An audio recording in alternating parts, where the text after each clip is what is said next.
हे बाबा धवलेश्वर महाप्रभु कलानंदिर धड़ा होइथिबा महाप्रभु धवलेश्वराय नमो नमः। दीपं यदि परम ब्रह्म दीपं यदि जनार्दनः दीपहरति मे पापो पूजा दीप नमस्तुते। बाबा धवलेश्वर महाप्रभु संसार सुखी रखंतु।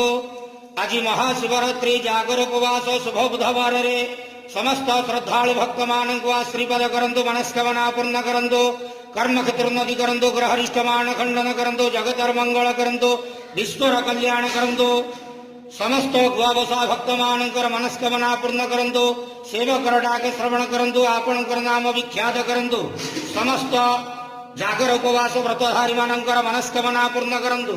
हे बाबा धवलेश्वराय नमो नमः। संसार सुखी रखंतु नंदेवार हरि बोलो। आज महाशिवरात्रि जागर उपवास समस्त भक्त मानक श्रीपद करंतु नंदेवार हरि बोलो। बाबा धवलेश्वराय नमो नमः।